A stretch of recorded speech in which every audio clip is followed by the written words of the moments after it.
I just caught an entire feed of videos of people from MAGA saying they regret their vote.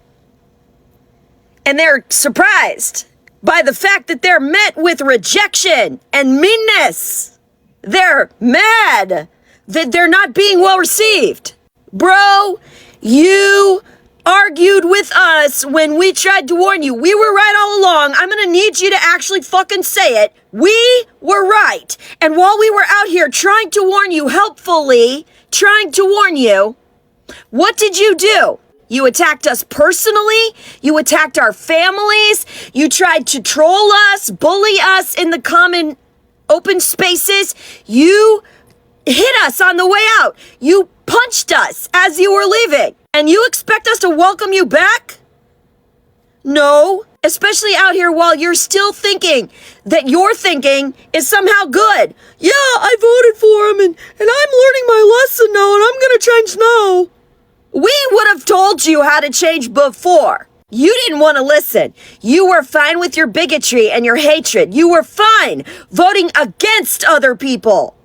It wasn't about voting for something. You were voting against others. You will eat every single consequence of this, and we will prioritize you for it. Of course, that won't be difficult because somehow, some way, the poorest of you thought it was smart to vote for a billionaire. You stupid assholes will get no friendship from the people you insulted.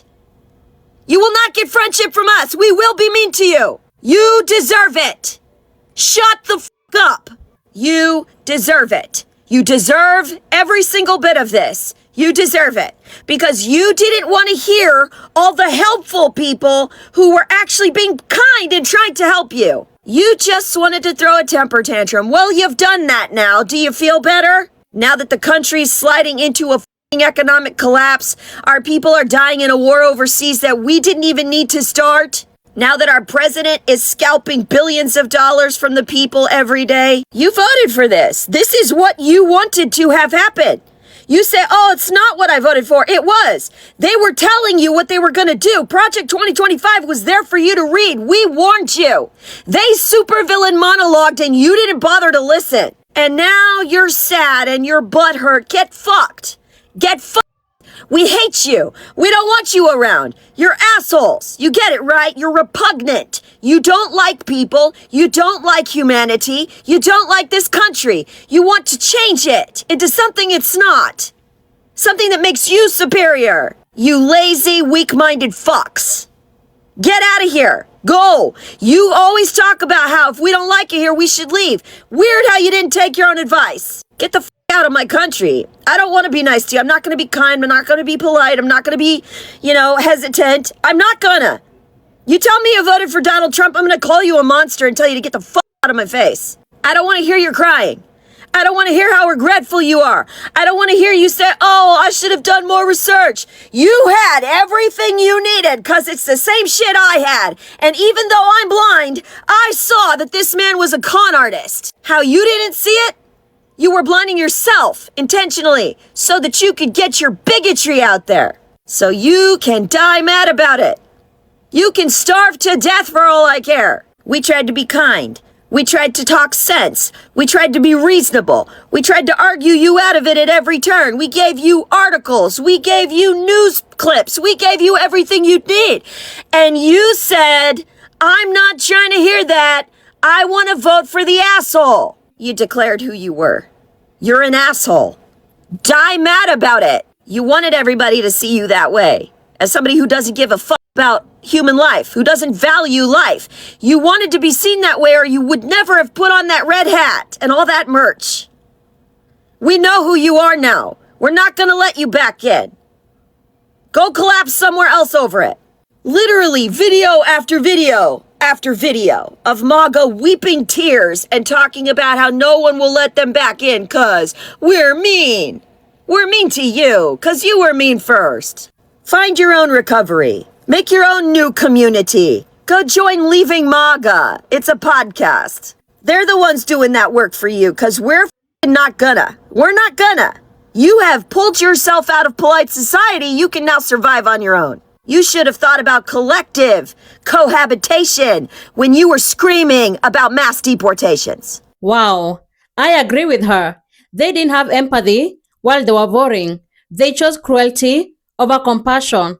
They chose lies over the truth. And that the damage has already been done. Families have been separated. People have lost their lives, Everything is now expensive. So a simple apology cannot undo all that harm. So let's get to see more. Please like and hype the video and let me know your thoughts in the comments, all right? To the numerous people who are telling me it's too late to regret my vote for Donald Trump, too late to be woke, my response to that is shame on you. Shame on you for discouraging other people to come forward and take accountability for their mistake. What I'm trying to explain to you is these are the consequences of your actions. If you want back in, you apologize and make good on what you've done. But you're not doing that. You're just demanding to be let back in. Go fuck yourself. We're not going to be nice to you. If you want back in, you be nice first. You take the punch. You take the humility, okay? And you say, I'm sorry I was wrong and I'm sorry I was cruel. I'm sorry I liked cruelty. I'm sorry I'm a shitty fucking human being. You say that. And then you make good on it by improving your behavior. And that's when we see maybe this person has changed and maybe we decide to let you back in or maybe we don't. It doesn't matter. You haven't actually changed or you would be apologizing for the fucking villainy you perpetrated. You would be apologizing. But you're not. You're saying, I'm sorry I was wrong. I'm sorry I made the wrong choice. But now, just pat me on the head and pretend like it never happened. That may be how your family works. That's not how we work. We're not going to rug sweep your bullshit for you. You're going to have to try and make good. Oh, so hard, you lazy fuck. Take the hit. Take the L. Be humble. Sit the fuck down and shut up. Look, we have a little bit of an FAFO for a Trump supporter in North Carolina. President Trump campaigned on no more foreign wars. You've obviously supported him. 3 times. Very disappointed. My entire family is very disappointed. You said you were a Trump supporter. I still believe in a lot of things that he stands for. Wonder if she has any relatives in the military in North Carolina fighting for Israel, 7,000 miles away from the United States. All while gas prices are high, grocery prices are high. We've got a fresh round of tariffs. Affordability, yeah, no. Breaking home foreclosure, high interest rate, $39.5 trillion in debt. I wonder what policies she thinks he's doing great on. You notice they never can name any of the policies? I voted for Donald Trump in the 2024 election. And I kind of just want to look in retrospect on if I would still make this decision or not. And the answer is hell no, I would not make this decision. I'm going to give things that Trump ran on that he is not completing. First of all, he said he was going to end the Russia-Ukraine war in 24 hours that he got into office. Also said he's going to put a cap on credit card interest. Not happening. He said he was going to go all in on domestic energy production to bring electricity costs down. Nope. Trump also said he was not going to go into Iran, and look what's happening. I'm going to take this as a learning lesson to not always listen to what candidates are promising because they're usually not going to do it. So y'all voted red and now you're broke, mad, and confused. So let's talk about it. The young people who voted for Trump and the Republican movement, they are already regretting their vote. And I'm not even going to pretend to be surprised because I knew it would happen. And y'all got to understand it's because this is always the play. See, a lot of young people didn't have the tools to really critically think about the impacts of what Trump's policies would have on their lives. And you know why? Because the American education system was never built for you to think critically. It was built to keep you just smart enough to pass a test, but not smart enough to question power. So when the propaganda machine started pumping, most of y'all didn't even know how to check that stuff to know what was factual and what was a lie. You didn't even know how to look past the shiny slogans, the memes, the TikToks, and actually ask real questions like, how does this policy impact me? My rent, my student loan, my future. And now here you are, under this Trump-led regime, finding out the hard way that Republicans do not have your back. That same party that you thought was about freedom is deciding the books you can read now, what rights you have, and whether you can even afford to survive. And look, I get it. When you're young, it feels like political policies and government and all that stuff, it feels like it's just background noise. You think it's something for old people to just argue about, but you see, it is not just noise. It's your life, boo. And if you don't take this seriously, the folks who do take this seriously, you know that older generation that's been controlling everything forever, they gonna keep stacking the deck against you. So now my question is, now that you are living under the policies that you voted for, are you ready to wake up yet? Are you ready to stop treating government like a joke and start treating it like survival? Because until young people wake up, old people are gonna keep cashing checks on your future. Respectfully, if you are getting on here saying how much you regret your vote or regret who you voted for, please stop. Midterms are coming up. So you need to go ahead and stop making your videos about how you regret your vote, because no one believes it, and demonstrate through your actions that you're ready to take on the task of fighting for and uplifting our democracy when the midterms arrive, because no one's believing that anymore. I didn't know it would be this bad. We've seen this before.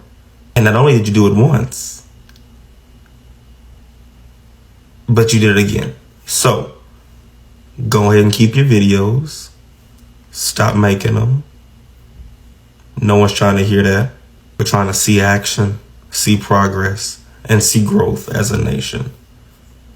So if you do truly regret your decision, which is a decision that you can make of your own volition and free will, which you did, as a nation, we do have to live with the consequences and ramifications of those actions for at least the next 2 years, but be prepared. And prepare yourself well for the midterms. Actions speak so much louder than repeated words, than redundant words. And these words are very redundant, very repetitive, and almost in a way that seems to be disingenuous. This was an open book test.